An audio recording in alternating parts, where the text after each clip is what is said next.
It's Friday on choreochaos, so that means it's the last video of the week, or first, or second, depending on your view of the progression of time. Wibbly wobbly. We're finishing up New to Who week, New to Who being a concept thought up by BBC America to get fans to share their first experiences with Doctor Who. The first times I heard the words Doctor Who was actually at Frog Camp, which is my college's freshman camp. They were teaching us the Hey song, and it's actually called Doctor Who. It's the song that I played at the beginning of the video. Most schools have that as their Hey song, and it's the Doctor Who song. I don't really know how that transitioned there, but that's an interesting fact. Then I met my friends Sarah and Laura. They watched Doctor Who, and they explained it to me a little bit. I didn't really understand it. It actually didn't sound that interesting to me. It kind of sounded a little too complicated. So I didn't watch it. I didn't get into it. They never watched it around me. They never pushed it. So it didn't happen. Sophomore year, I get a Tumblr. I mostly stick to the Harry Potter blogs and the Hermione shippers. That was my thing when I first started. But the more people I started to follow, the more fandoms I was introduced to. That meant a lot of Doctor Who on my dash. So I watched people live blogging, I looked at the gift sets, I read some of the text posts, but I stayed away from the big lengthy stories that got in depth in the show because I hadn't watched it. I didn't want any spoilers because I might watch it, who knows. But so I had a lot of surface interaction with the fandom because I followed people that watched Doctor Who and talked about it a lot, and I've seen all the gift sets before. As I started my junior year, I finally gave in, and I decided to see what the show was about.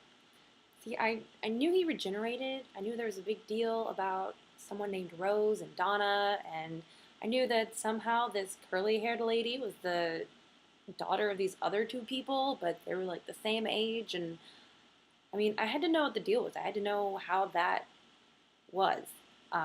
It was confusing, but it was really intriguing now that I could actually see bits of the show instead of just hearing it explained.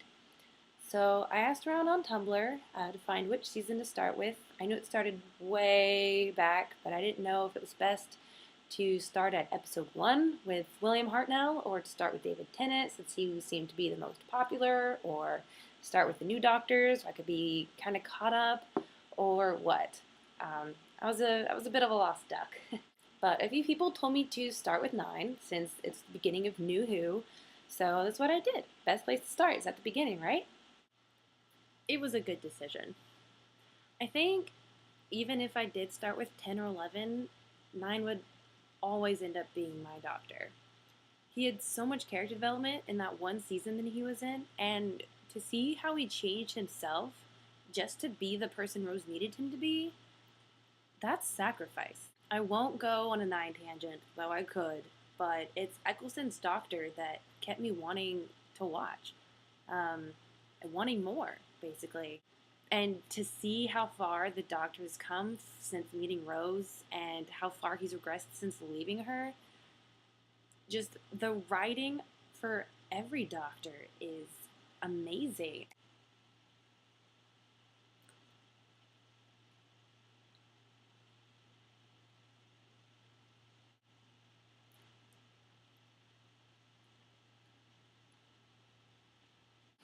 Doctor Who teaches so many important lessons, like everyone matters, no one is too small or too weak or too different to be great.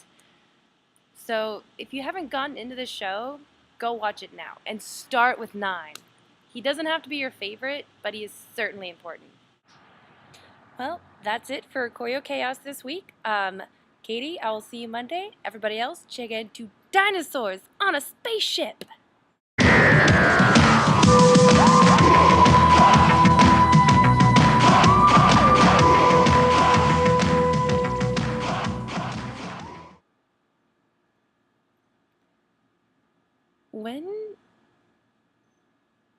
When did we get outside?